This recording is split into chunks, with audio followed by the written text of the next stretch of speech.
Welcome to Despite Popular Belief, where we discuss Reformed biblical theology in a culture full of opinions and agendas. I'm Stephen Lauterbach, and today is episode 75, Biblical Parallels in the Matrix, with JCL Faltot. Why are we talking about the Matrix?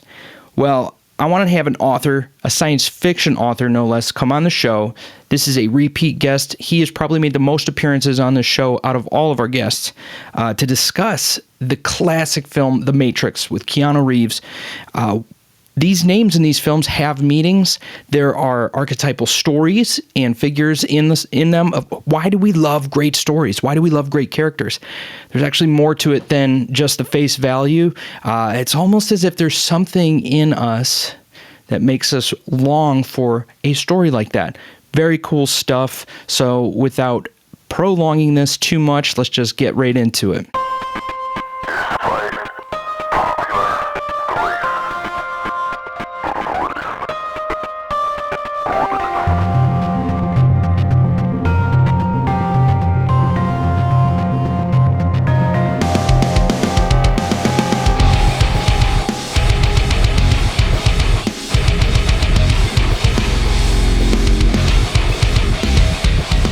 Very excited to have you guys here with us today. If you're listening on audio, we do have video version of this content on YouTube for the time being. YouTube, until there's a better platform that's a little more ethical or reliable. Besides the point, just a couple of things I want to clear before we get into discussing The Matrix with JCL Faltot. We're going to try something a little bit new. I'll explain that at the end of the episode. It's just going to be a way for us to kind of build the community that we currently have, and especially for people that don't use social media or specifically don't use Instagram. So stay tuned to the end. I'll explain a little more of that to you later. We have, this one is community related. There is I call it like a small business owner, but he's a Christian. He runs Westminster Effects guitar pedals. He sells awesome custom guitar pedals. Big names are using them. The designs are incredible. Some of them are hilarious, but it's a quality product. Very cool design. I'll show you some pictures here for those of you watching on video. And anyways, his printing machine that he uses to do those decals on those guitar pedals broke, and those are incredibly expensive. So he needs a little bit of help from the community, and what he's doing is offering 15% off right now, his product line. So go check out what he's got, especially if you're a musician or even if you just like t-shirts. Check out this stuff. We're just trying to push a little more people towards him to help him pay for the cost of repairing that machinery. We've had to replace stuff here on the show, and our Patreon listeners have helped to fix those things single-handedly. So we have that in our community. I want to share some of that with Westminster Effects. So I'll put the link in the show notes page. You're seeing some of those products on the video version here next to me. And let's help the guy out. Let's buy some goodies. Okay, what else do we have here? Oh, okay. Again, I was just referring to Patreon. We do have what's called base ministry support. It's $5 a month. You get bonus episodes, bonus content, all sorts of really cool stuff. Really, it just helps fund the ministry. Website costs, RSS feed, bunch of other stuff. If you get involved, you'll get more of that information. But now, for the first time, I'm offering 15% off of Despite Popular Belief merch if you're part of that base ministry support group. So that will last you the length of your membership. And there, just to kind of sweeten the deal so you guys can get some cool merch, which you can find at manifoldministries.com, and then click on Despite Popular Belief. You'll see all that cool stuff. Of course, we want to pray for Ukraine and what they're going through with Russia right now. Where I live in Cleveland, I actually live in Little Ukraine. And so we see the Ukrainian churches, the bakers and butchers all up our street. They've all put their flags out on every telephone pole right down our main street. I've seen them gathering outside their churches for prayer. The news is always out in front of their churches, interviewing them and stuff. Guys, just keep them in your prayer. This is legitimate Christian persecution, boots on the ground, that we're experiencing out there. And you probably have seen a few videos of those churches getting together and singing worship in public. We persevere, but we get persecuted all around the world. So keep them in your prayers. I'm going to leave it at that. And why don't we get into this episode? Again, our special guest is returning, JCL Faltot. Let's do this thing.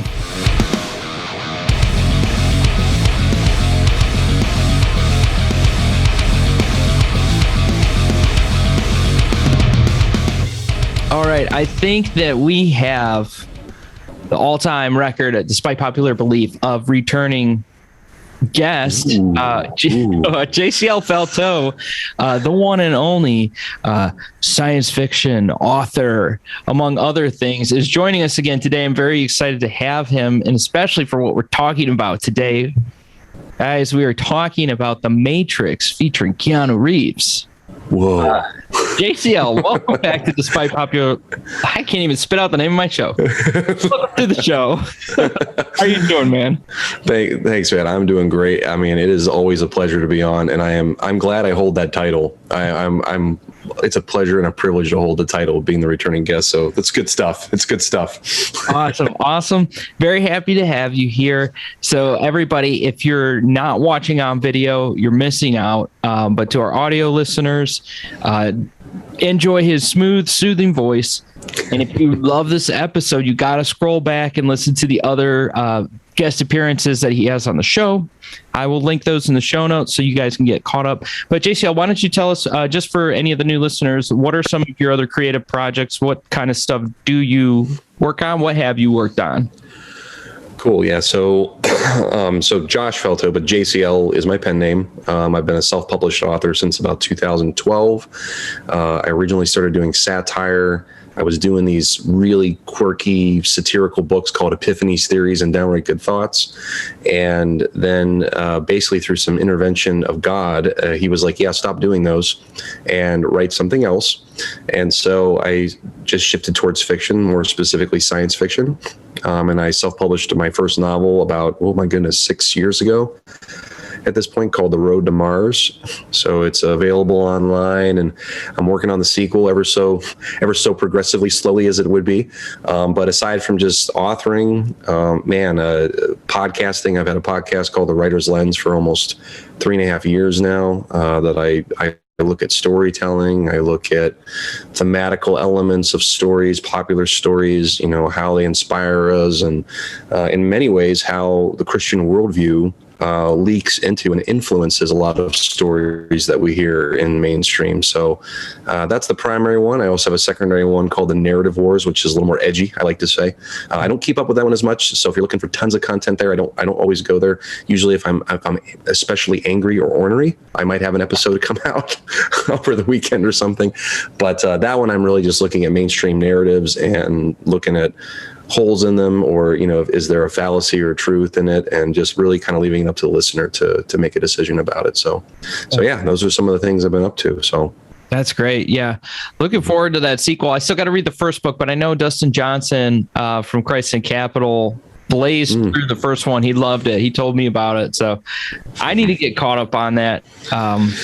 Man, I love science fiction. It's great, man. There's no limits with science fiction, really, even though I shouldn't say that. There are rules that you do have to follow, but you get to make them in some sense. Yeah. So there really is a lot of possibility with science fiction. But anyway, I don't want to get too down the rabbit hole, because we have the other rabbit hole of what we're talking about today. Yes, ooh, thank you. This is a great segue. This pleases me to no end. I thought it would be cool. Okay, so yes, we're going to discuss The Matrix, but maybe we could share some of our favorite science fiction films and why you like it. Maybe there's like a unique element to it that makes it stand out for you. Do you have like maybe two that you also like besides The Matrix? I am a big fan of The Fifth Element. From The Fifth Element's one of my favorite science fiction films. It's Bruce Willis, Mila Jovovich, Chris Tucker, the late Ian Holm. Yeah, I know it's crazy that he's even in that movie. People forget sometimes, but it's a really unique film for starters. The style of it is very just kind of different, and the story is good. I mean, as far as I'm concerned, I mean, it's kind of like a cult hit, I think, at this point, because it didn't do overly well, I think, at the box office. But I think the fan base when it went on VHS of all things years ago, and then on DVD, gained a little more popularity. So that's probably one of my favorites. And then the original Jurassic Park is probably my second favorite as far as science fiction goes. Okay. Yeah. Although I think we're getting hastily closer and closer to things that could be like that. Cloning and making other things. But the original JP is amazing. Just really good story, and it was the mix of terror and beauty that made, I think, Jurassic Park such a really, really good story. Outside of, just all the suspense and everything else that's in it. So those are, and the musical score, you can't go wrong with the Jurassic Park musical score. You recognize it almost instantly whenever you hear it on, radio or on your phone or whatever. So. Yeah. And I would say like the practical special effects are huge. That's huge for me. And Jurassic Park is perfect example of that. That stuff looked real. Yes, they used some animation, and even at that time, the animation, I mean, it still looks really good. It does, doesn't it? It's well done film. Mm-hmm. There was a science fiction film. Of course, you're going to know what this is. Dune. Did you see the film? So I've seen parts of it. I haven't watched all the way through. I'm a father of 3, so that's my disclaimer. I don't always get to finish things. So.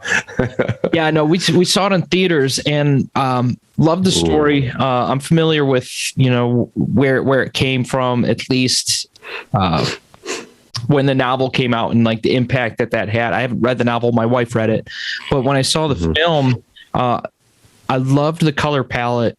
The story was great. I thought it was very eerie. And like the thing that stood out the most to me was the sound design. Just because I love the audio engineer stuff, like the musical element, like the compositions and the accompaniment, all of it was so well done. It's so crystal clear. And the stings were at just the right point. And like the low end frequencies for the sound effects were like, wow, like they just did such a great job in that film. I saw it in theaters. That's the only way you could see it unless you have a killer system. But I really liked Dune. I think it's worth seeing. I don't know how close to the book it is. My wife could probably attest to that. Yeah, so I actually read the first Dune years ago. Yeah, so I'm really familiar with the story. So I'd be curious to see how well they did the rest of the film as far as the justice to it. So but yeah, Frank Herbert, man, he was a trailblazer back in the 60s when he released that thing. So yeah. Go ahead. Yeah. Well, I was just going to say, like, you probably then, I don't know if this was your next one. I'm sorry if I'm jumping the gun, but Blade Runner or Blade Runner 2049. Okay. I haven't seen Blade Runner. Okay. Oh no. I haven't seen it, man. Oh no. I know it's a classic. I know it's on the list. I haven't seen it. Well, just so you know, 2049, the sequel, directed by the same guy who did Dune. Oh, was it good? Yes. Good? Mm-hmm. Yes, fantastic. Gosling, Harrison Ford, I think Robin Wright's in it too. Okay, yeah. But it's one of the few instances as of late in Hollywood where there's a sequel that comes out and it's actually as good or better than the original, in my opinion. Oh. I mean, it's so good. So yeah, you got to check that out, man. Okay. I got to check it out. Guys, you can tell that we're nerding out over film, story, this kind of thing. John Carpenter's The Thing would be probably my other favorite science fiction. Practical special effects, monster special effects, no less. That kind of stuff is so cool. But the paranoia in the film is great. It's not a horror film. It's an alien movie, and it's so good. It's well done. So good. That was another one that you don't always think of necessarily because it is kind of a psychological, just deep dive of like, what will people do to survive?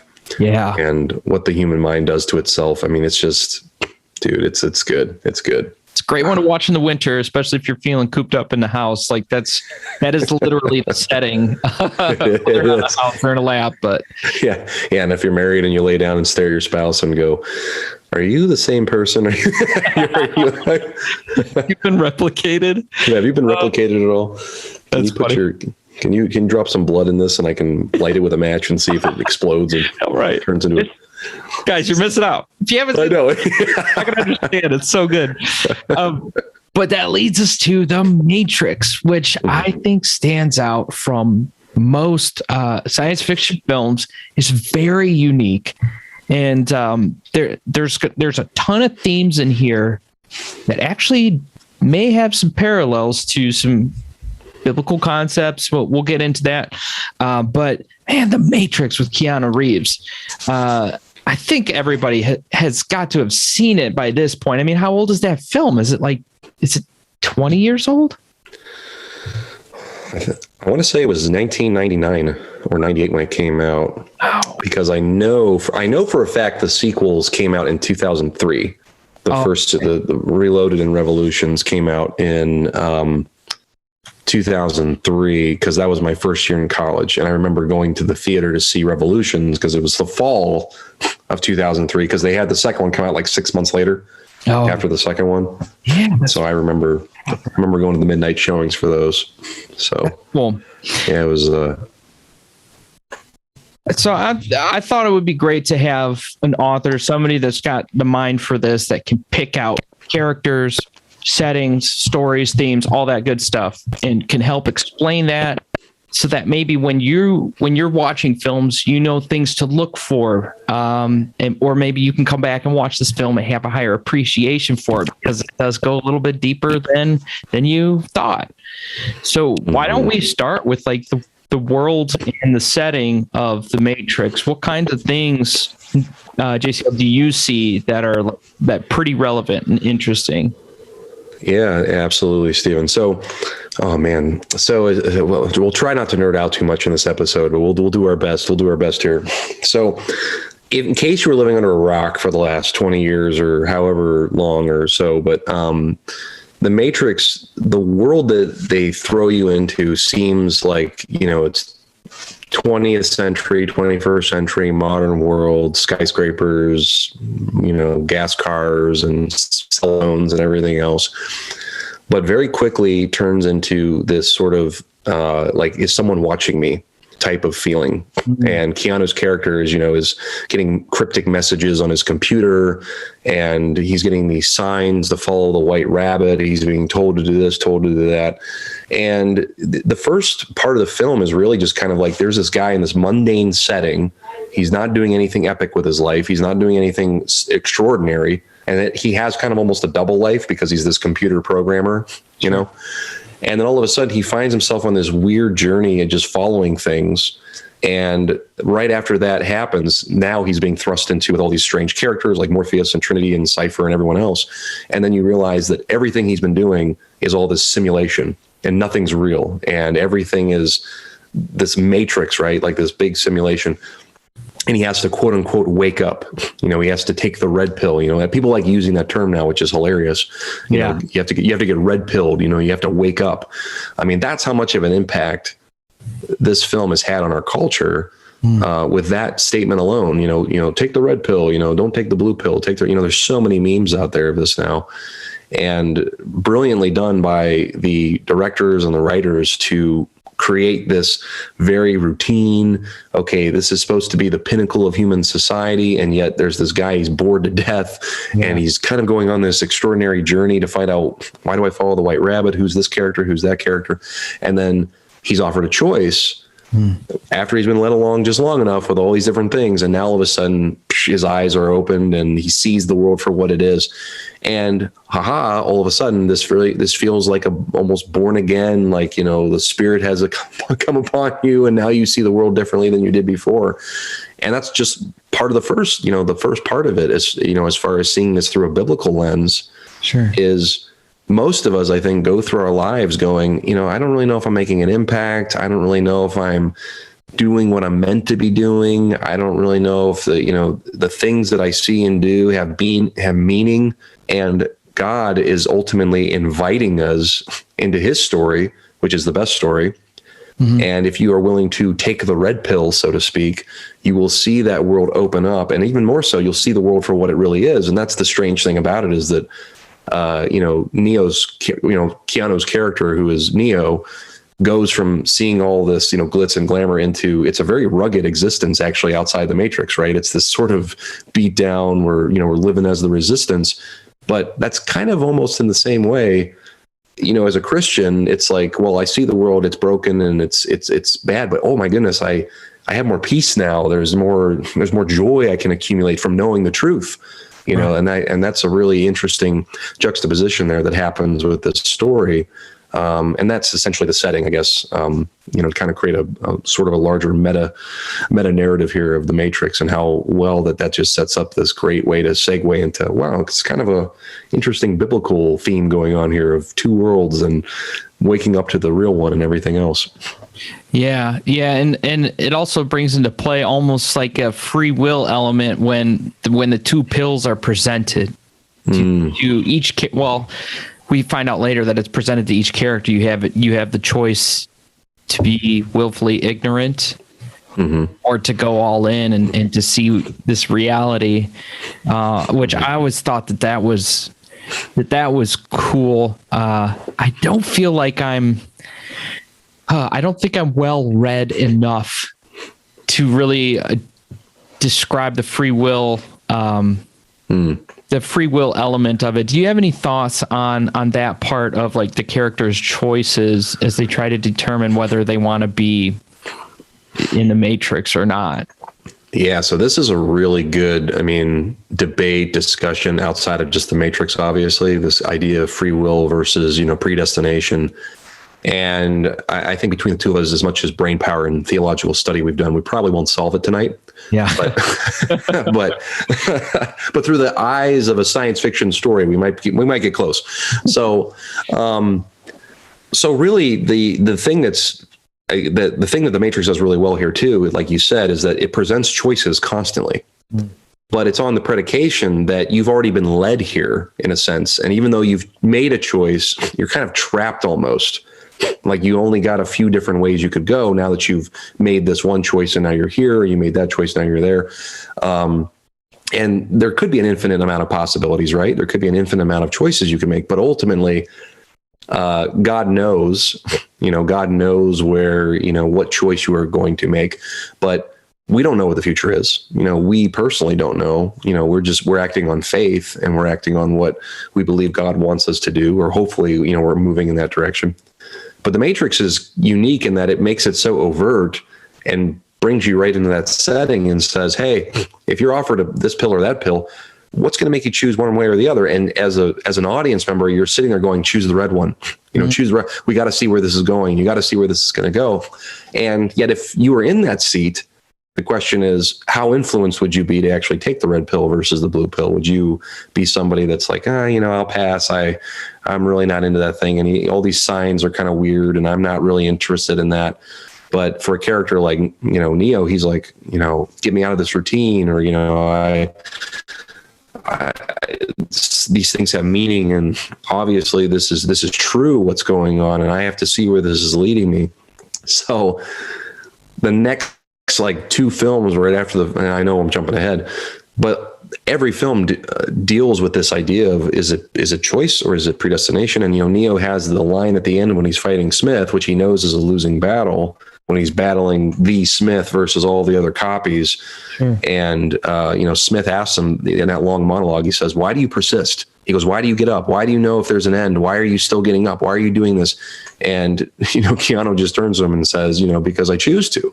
And it's almost like the titular moment of the whole series, because it's like, has he been doing this because of causation, or is it because of his own free will? And here he's saying to him, I chose to do this. That's why I'm here. That's why I'm fighting you. And so I think the message in a way from the Matrix is trying to tell us that we do have the ability to make a choice, but even when we make that choice, we're creating a whole bunch of other choices outside of just that choice. So they're all interconnected in some way. Their choice is affecting mine, and I'm affecting theirs. And meanwhile, God's over top of all that, and he's seeing it all happen. And he's interweaving in the midst of it too, which is also just a bit of a crazy mind bender when you try to figure it out. And the Matrix does a great job of doing this by giving it as something more relatable by saying it's a computer simulation, because it gives us the idea that it's all mathematics. There's programs that are set up to do certain things. To me, it's it's a great way of just trying to condense that idea, this huge idea that Christians have been warring over for centuries about, does God, is it predestined or is it not? And here you have these sci-fi writers that basically said, let's just stick them all in a computer program, and that sounds a lot easier to try and figure out free will versus predestination. So anyway, I'll leave it at that for you. This is where it gets complicated, because Morpheus, the Morpheus character, continuously references this prophecy. There's this prophecy that we're going to have a savior, and so that's a massive theme throughout the trilogy as well. Is Neo that savior? Is he not? Mm-hmm. And is it through the will of the individuals making it happen that the savior is there? This is a big thing in psychology too, is that you see what you want to see. Like our perceptions become our reality. And so, Morpheus's whole thing throughout the movies, like you said, is that Neo's the one. He's the savior. He's this Messiah character. He's gonna do it. He's gonna save everybody from the Matrix, and nothing will deter him from that belief. He believes it 110%. Not everybody believes that. Mm-hmm. And he's kind of scoffed at for it, and he's told that he's a weirdo. And even after Neo becomes the one, there's still this kind of like, oh, we're not really sure still if Morpheus is telling the truth, and we're not really sure if Neo is the one. You know what I mean? Yeah. It's this level of skepticism that actually is done pretty well, I think, in the movies, to kind of give us this, even if back in the day, Jesus standing right there in front of you, I am the Messiah. I don't know, not real sure about that, or something. Yeah. So, yeah. Hey, this is just out of ignorance. But the red pill and the blue pill, were those two colors chosen to have some kind of like political parallel? Like, was that a stab at politics by any chance? What are your thoughts on that? I don't really have an opinion on it, because it's just something I've always thought about and not really landed on anything. Well, I remember reading one time when I was really nerding out about this, was which could have been yesterday, was that the red represented like blood. Oh. And the blue was going to represent the rest of the world that you're already existing in. Oh, cool. And so that was the reason for the coloration.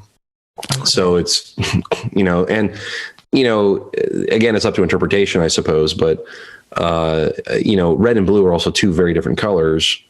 And I'm really glad they didn't say like, choose magenta or yellow. Right. You know what I mean? Yeah, right. It's a good point.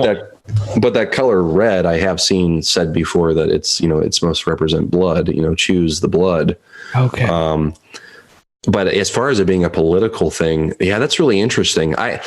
If it is, then it's, then that would be shocking to me, because I think the directors are not red pill people, as far as I would say. Yeah, they've changed genders for the fourth film, which we're not really talking about today because neither of us have seen that one. But my friend was watching the fourth film and he knew who the directors were, and these different names showed up on the screen. He's like, "What?" He's like, "Oh my goodness, these people need sex changes."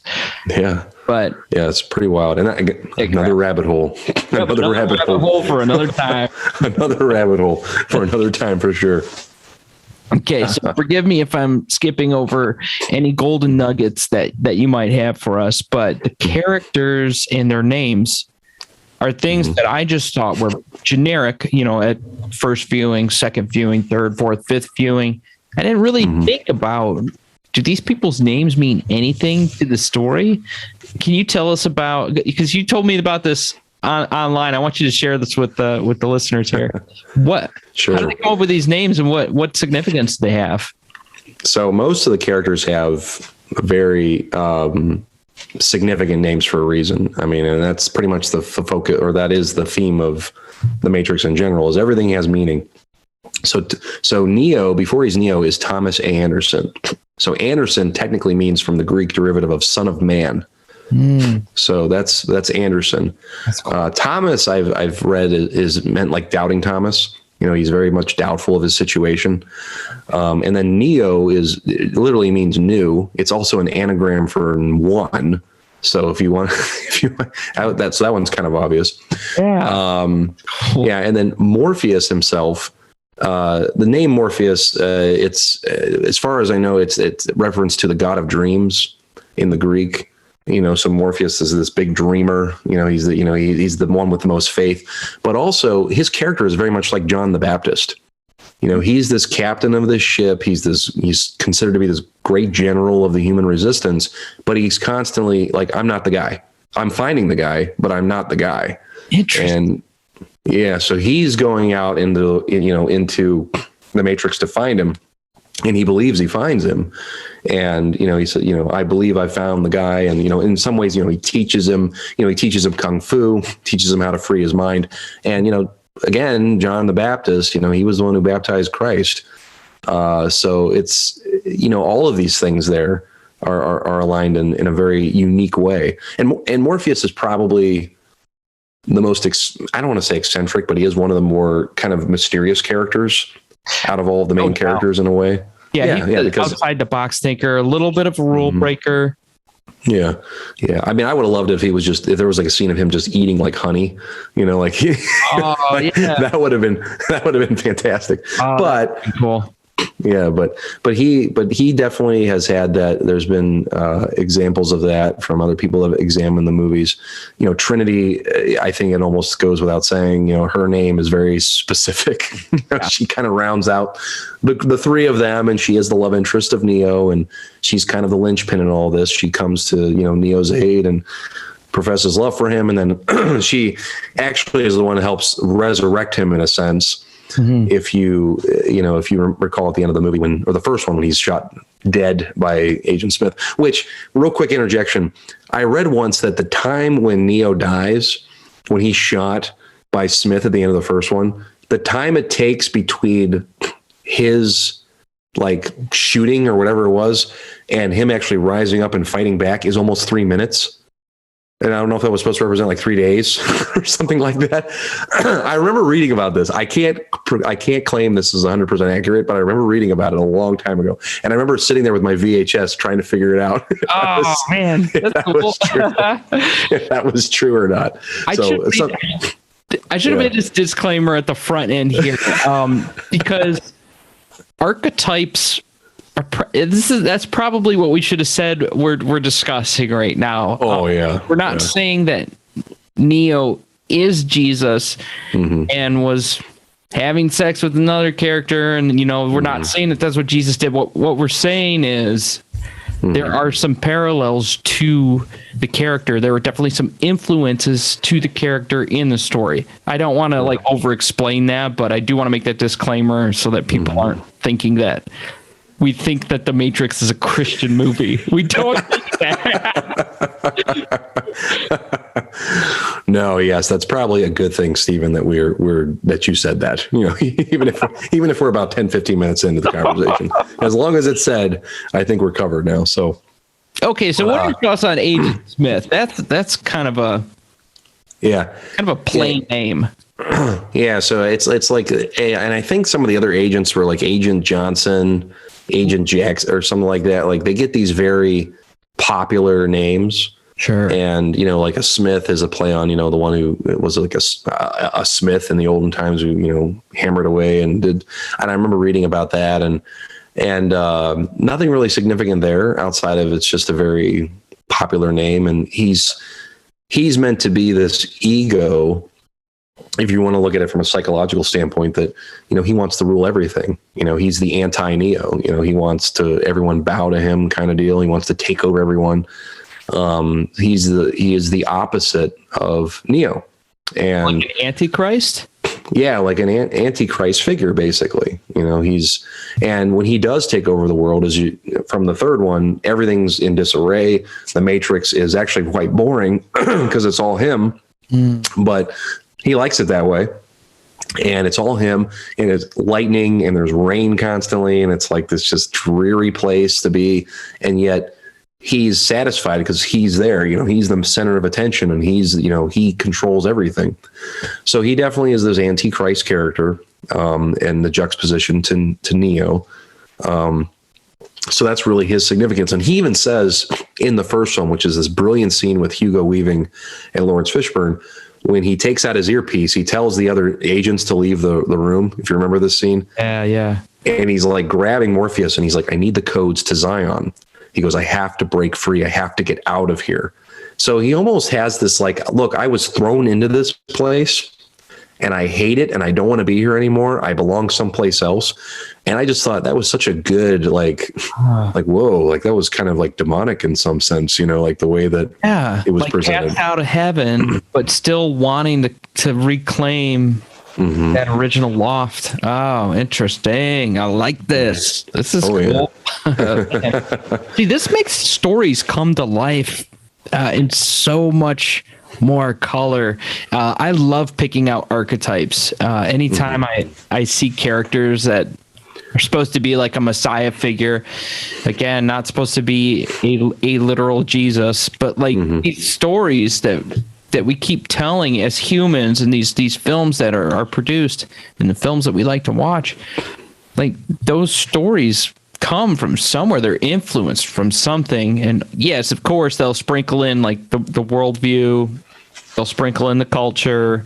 But I love picking out those archetypes. It just makes it so interesting for me. But I don't know. I nerd out about that. I like that. And people gravitate towards those because it is true. You know, there's a truth there that is speaking to your soul, that there's something beneath the surface. It's more than just, oh, this is entertainment and, you know, I've turned my brain off. And, you know, since we are spiritual beings in a sense, you know, we're being pricked being pinged, you know, with these obvious statements or subtle statements in some way that, oh, this sounds familiar. You know, this sounds like the story of the greatest story. Yeah. Why is that? You know, why do I feel drawn to this in some way? And why do I, almost want to emulate it to some degree? You know, these feats of courage or sacrifice. Not that I'm trying to plug my own show on yours. Oh, go ahead. I just did an episode about why a common person will relate more to a villain than the hero. Because in our own sin, we are drawn towards selfish desires. We're not really drawn to sacrifice much. You know, we actually have to die to ourselves to become more like Christ. And if you really think about it, the hero is the standard of a story.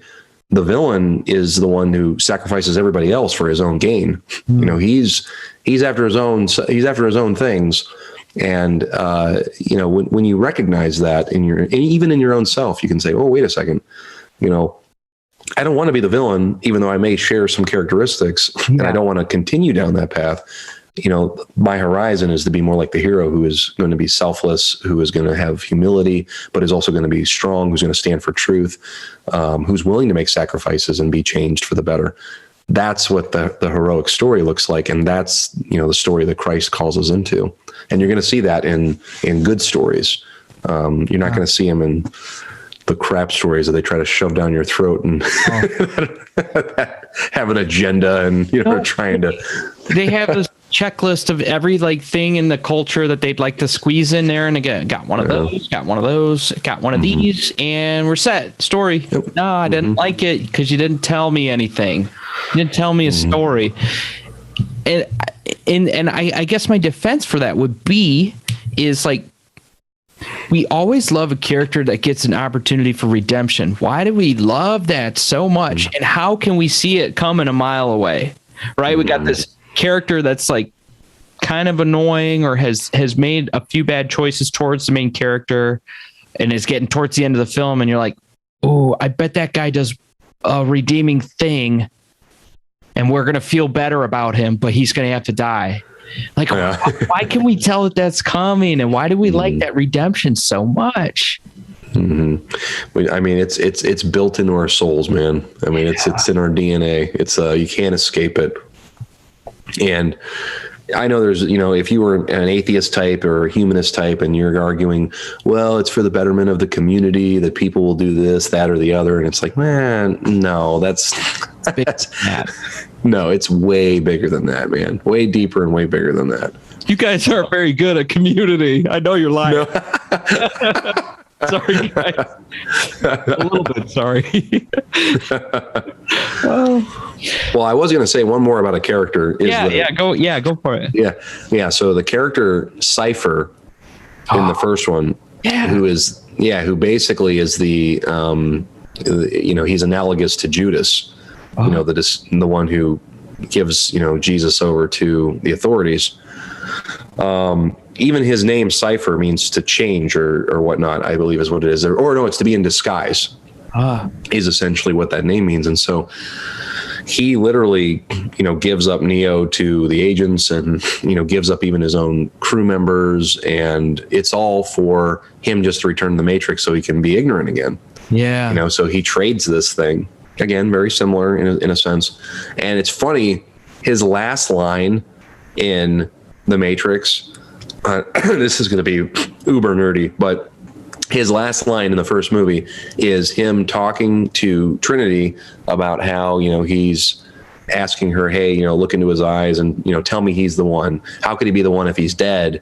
All this kind of stuff. And then all of a sudden you hear him say, no, I don't believe it. And then he gets shot by the character Tank, who saves them because he thought he was dead. That's his last line. No, I don't believe it. And then he's dead. So no redemption for this guy. No redemption for this guy. So it would have been interesting if he tumbled out the ship and caught onto a noose and he was just hanging or something. That would have been really that would have been really tangled. Or something like that. That would have been really something. But it's not in the movie, so whatever. Yeah. But I remember catching that once. I was like, oh my God, I wonder if that was intentional, him saying, no, I don't believe it. And then, then he's shot and he's basically killed off. So pretty interesting stuff. So are there any other themes that we kind of skipped over? Because, the trilogy, we're talking hours of film. Are there any themes that were interesting to you that we haven't covered? Yeah, in The Matrix, and I think this is important to say again, is that it's not a Christian movie. So there are going to be things in it that are going to be in direct opposition to Christianity. So for instance, the idea that there's like these revolutions that they go through where, Neo's like the sixth version of the one that is just a program that comes to comes to Zion, then he selects some people to restart Zion and all this kind of stuff. So obviously that's not a biblical idea. Okay. That's not a biblical idea. However, him going to the source to converse with the source and to essentially meet his maker, and he meets this character called the Architect, is pretty interesting. Even though they kind of went the route of the old white guy in a chair, which is pretty culturally stereotypical version of God as old white guy with a beard, sitting in a chair, but yeah. So this idea of there's a source where everything comes from, and there's this grand architect who puts everything in motion and has been part of everything at the same time. That's a biblical idea, that God is he's not only creator, he's also part of his creation. He's in his creation. So that's also really important to point out. And also gives Neo a choice. He gives him a choice one way or the other, which again, God does let us do that, again, without trying to go too deep into the predestination versus free will argument. So what about you, man? What about you? What are some ones you think that we may or may not have glossed over? Oh man, I'm trying to think through some of the sequel. One of the obvious ones that jumps out, obviously, the destination, Zion. Literally a destination in scripture. And I think was it Dr. Rydelnik? My dad's always sending stuff my way to check out and listen to. I was listening to something my dad sent, but the major story arc of scripture, one of them is Babylon versus Zion. It's the Tower of Babel in early Genesis is translated as Babylon. It's not just Babel. That is one iteration of the word, but it was literally considered Babylon. And we have all of these prophecies and glimpses of Zion up into. Anyways, I digress. I don't know if there's a whole lot of themes in the third film, just from my memory. It felt like it was more of like, we're just trying to wrap up the series. I think it's still a fine film. It's still good. It was always interesting that technology was the villain. I'm going to circle back to, was it Suicide Squad? The first one had Will Smith in it and stuff. The main villain ends up being, I think, this Mayan goddess takes over this human's body or whatever, and she wants to create and build a machine because she says humans worship machines.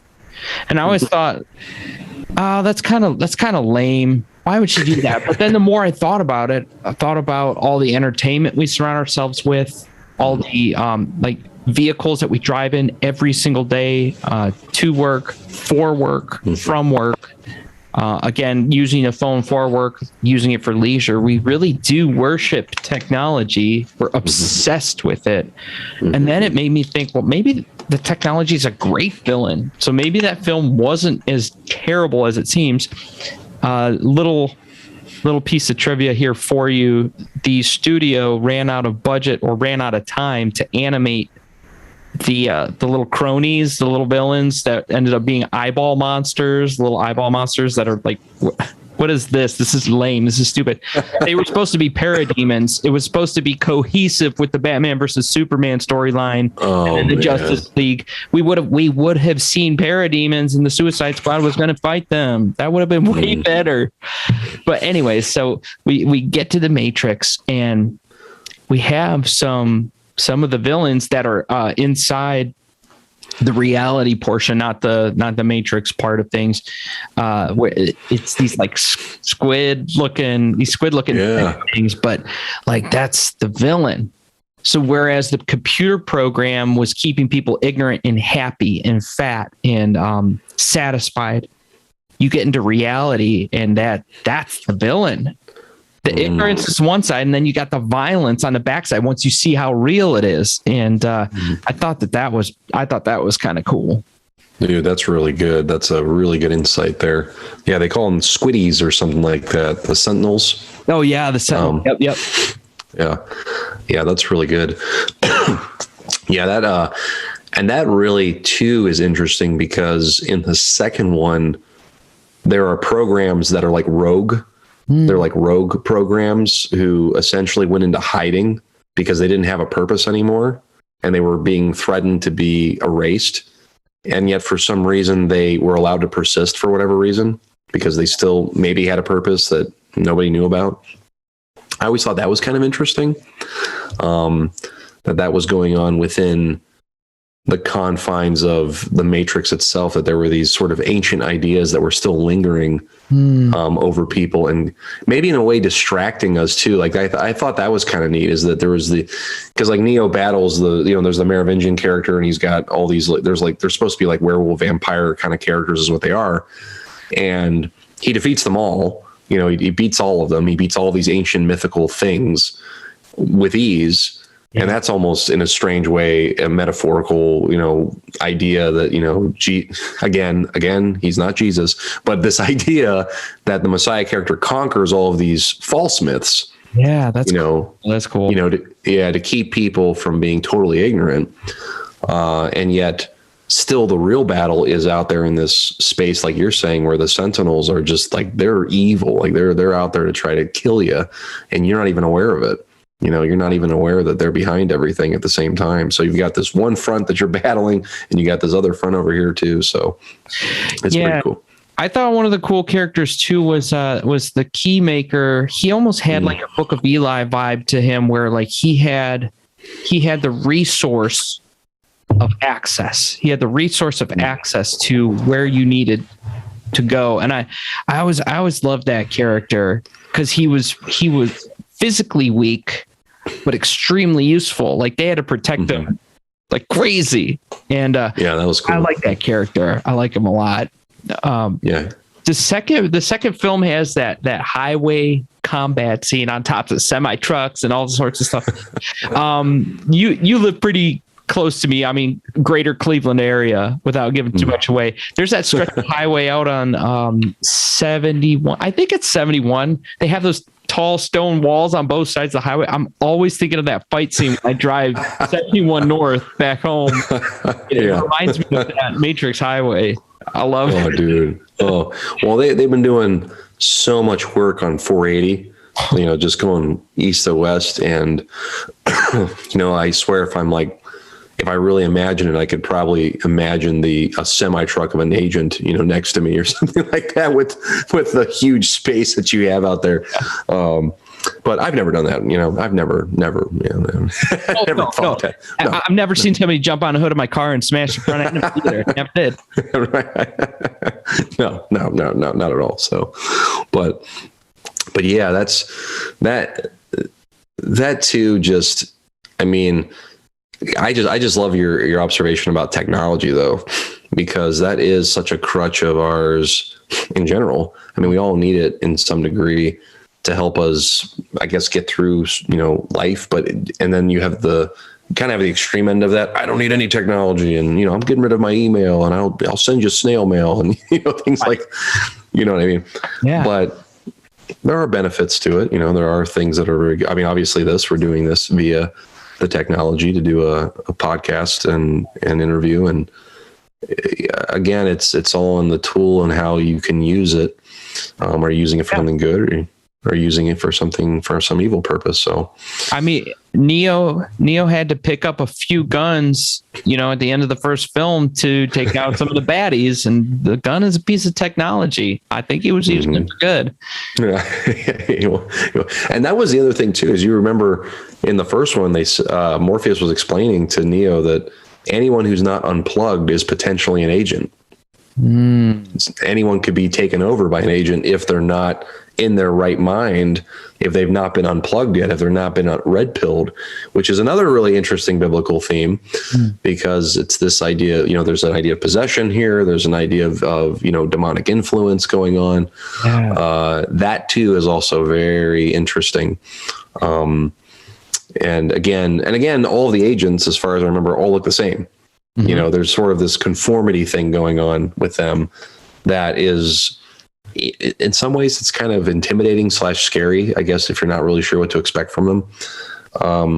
But as more, you lose your individuality once you've been absorbed. Yeah, you join the mass, you join the herd, headed for destruction. Honestly, but I mean, that's thematic right there too. Mm-hmm. Yeah, that's really good. Yeah, all of that in there is, and I guess here's the other weird thing too, is as you recall, there's no normal human can really stand up against them on their own. Which is another idea there too, and only Neo can really destroy them.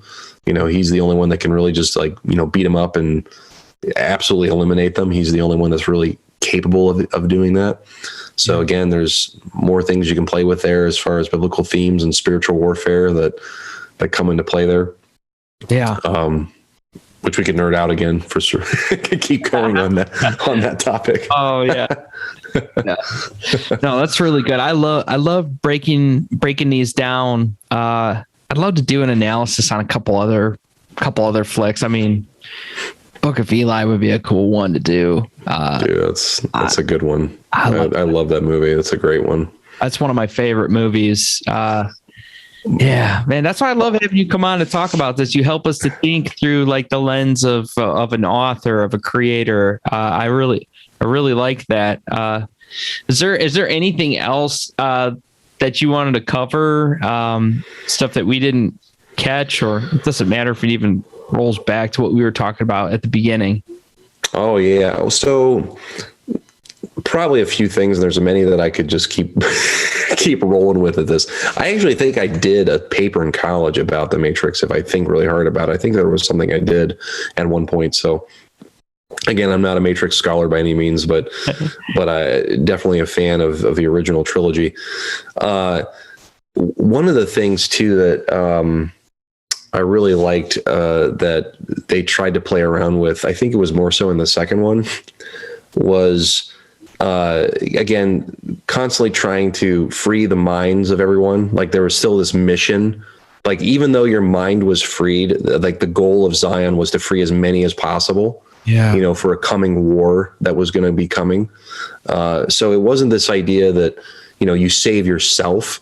You have to make choices, but ultimately there are people around you that are helping you. There is this idea that there's sort of a grander picture in design that wants you to be part of that. You do have to choose to be in that. It's, again, going back to this idea of you know, predestination versus choice. But the fact that there's like an evangelistic, you know, we want to free as many minds as we can. You know, I think in the second film, they start out with that. Morpheus says, we freed more minds in 6 months than in 6 years. It's almost like a revival or something, you know, and then they have that big, like, real, you know, again, that weird rave party that goes on in the beginning of the, that's whatever. That's like, I kind of get what they were doing with it, but yeah, I know. I that's the one part where I just kind of cringe and I go, okay, I'm just going to fast forward through this. They needed the soundtrack to be a little bit longer, throw a little EDM track in there. Yeah, I know. It's exactly it. But again, the you know, this concept that we're not just going to leave people hanging. We have to go save these people. You know, they're trapped in this world, and don't we want to share with them the reality of what is going on in their lives? You know, we want to be able to lay breadcrumbs, like with Neo's character, and, you know, bring them out of, you know, darkness and bring them into light. So it's almost like an evangelistic kind of concept, right? You know, that is there, and that flows throughout the entire.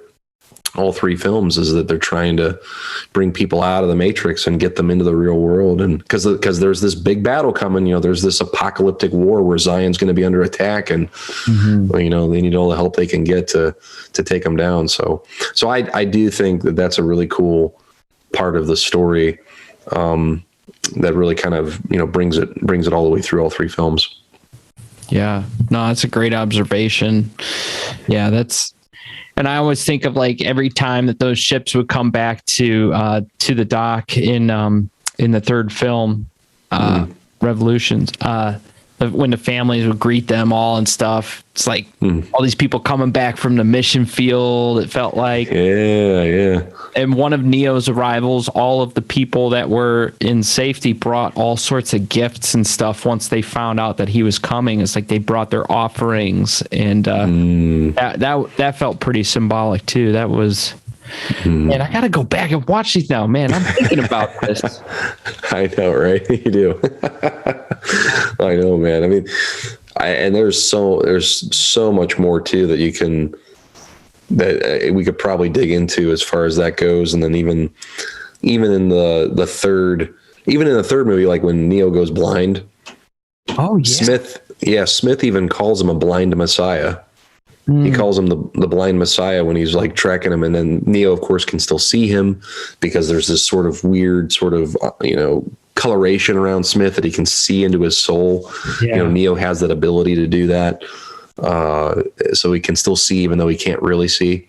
You know, he's seeing the world beneath the world, or the world behind the world, I guess you could say. That also is a really cool element of the story.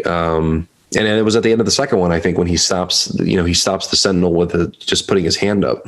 Yeah. You know, in the real world, he does this, which I love that as a Christian, because in a weird way, it's like, okay, there's this false world that we were in. There's this real world, and man, they're connected completely. Right. So, you know what I'm saying? Like it gets away from this escapism of Christianity, you know, like I'm just going to escape and I'm never going to have to worry about this world. And it's like, well, wait a second. God still cares about this world, you know, and he cares about the people that are in it. So, again, I mean, I don't think it's much of a stretch, because if you're looking at it through that lens, you can see those things, those little snippets in there. Just getting back to the best story that there is. That's really cool too. Yeah. And I like how you tie that in, because really once you start looking for archetypes in films and shows and stuff, it really does let you see a part of people that do long for heaven, that do long for their creator. And you said that people crave these stories because they're built into us. It's like, it's true. It's like there's a true story in here. And you keep referencing the story. You've used it before on this show too. So when you say the story, what are you talking about? So I am referring to the biblical story, the complete story of the Bible, the 66 books we got, the canon, the authorship, from beginning to, from Genesis to Revelation, the story that God is telling. Okay, that he's the star of the show, and he's, we're reading about so many characters throughout it. This actually was a hard thing for me before I was a Christian to really grasp, because usually I won't say usually, but in my experience, when I was introduced to the Bible was almost like myth superheroes. David was this great king, and, he conquered Goliath, and Noah was this amazing boatsman who built this massive ark and saved humanity. Mary was, overcome by an alien or something and gave birth to a child when she was a virgin. These stories seem so fantastical and mythical to us 2,000 years later. And yet the crazy part about it is that there's this resonating feeling to them. And this thing that happens throughout every story, when you go back and you just see the whole thing progressing, that there's fall, there is, striving, and then there is repentance, and there's restoration. And the best, the great story. I mean, King David was a murderer, and he was an adulterer, and he was a lot of things. And yet it was in his repentance that you found in many of his stories where, he fell on his feet, or he fell on his knees to God and was like, "Oh Lord, I'm not worthy of this," or "I have not," especially after the stillbirth of his child. He was in the temple fasting for days. He was so weak. I mean, can you imagine the leader of a nation doing that today? No, I can't. I mean, can you imagine the leader? And I remember, and who was it? It was one of his wives who said, "Why are you dancing like that? You look like a fool." And he rebukes her and says, "I will dance like this before my God, because he is my God." And I will make myself even more ridiculous looking, for his sake. To honor him. That Crowder song is based off of "I will be even more undignified." Yeah. It's good observation.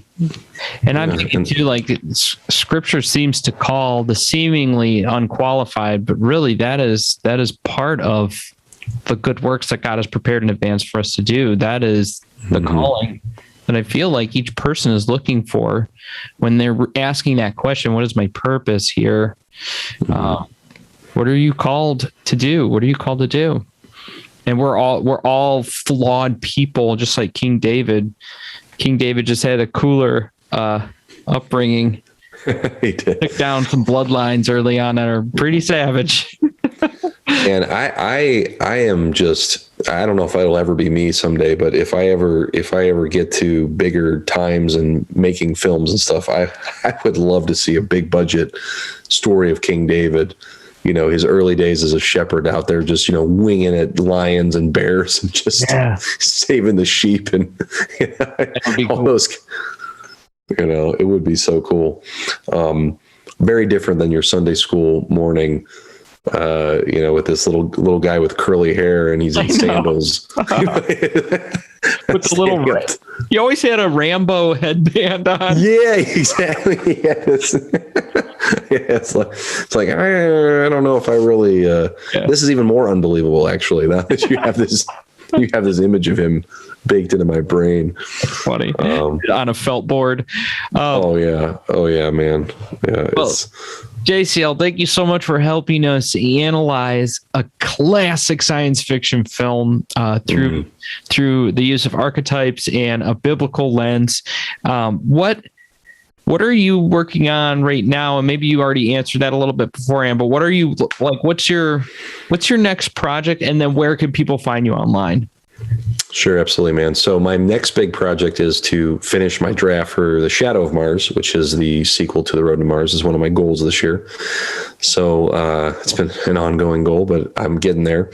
And then the podcast is also ongoing. I usually update the Writer's Lens about once every other week or so.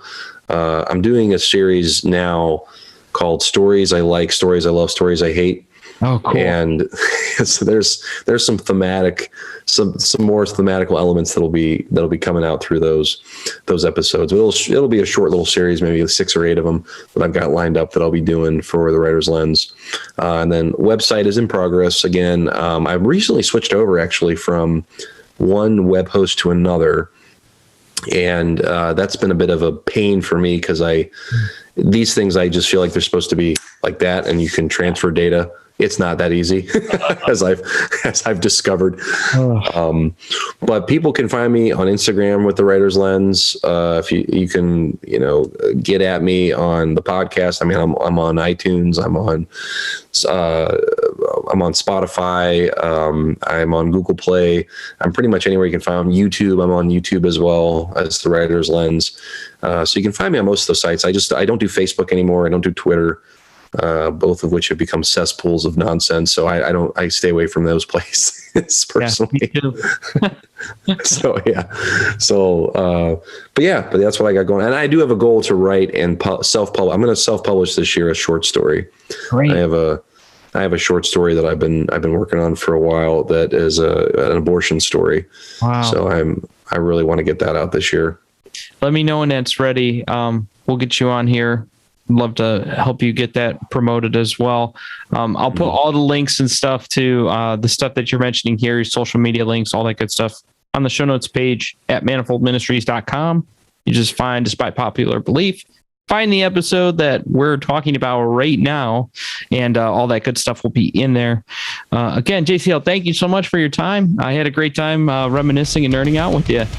Yeah, man, absolutely. It's always a pleasure being with you, man. Bring me back again so I keep my record up. Okay.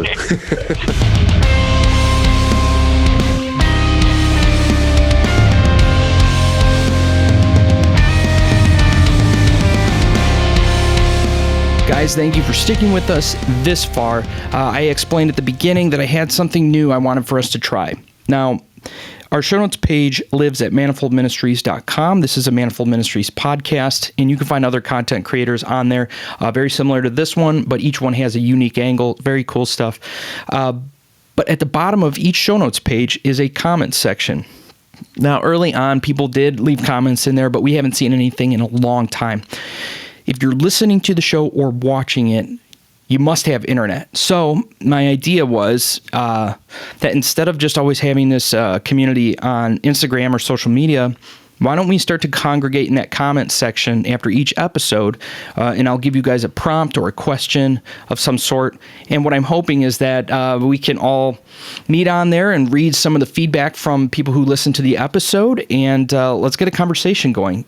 Things that you agree about, things that maybe you disagree about, things that got missed on there, and then, of course, the prompt. So why don't we just try by doing this? Was there anything from the Matrix that is a biblical parallel that we did not cover in the episode? So go ahead and leave that in the comments section of the show notes page. Again, that's at manifoldministries.com. You click on that logo art for this episode, scroll down to the bottom, just leave a comment in there, and let's get a conversation going. So I want to know if we missed anything from the film that's a biblical parallel, and then maybe list a film that's just loaded with biblical parallels. If it's one that we see a lot of in the comment section, maybe we can have JCL come back and we'll analyze that one too. For me, Book of Eli, I always say that. It would be cool to analyze that one. Maybe that one's too on the nose, but I don't know. I'll leave it at that.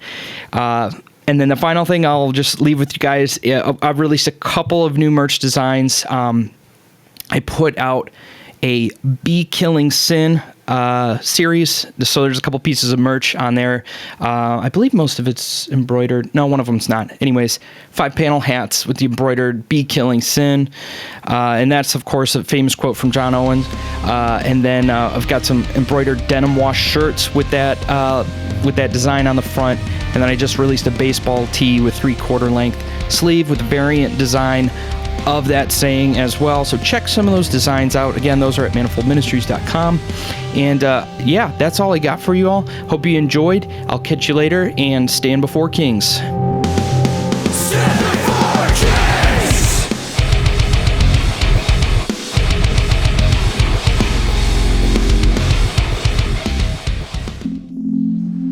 This has been a Manifold Ministries podcast. For more content, visit us at manifoldministries.com.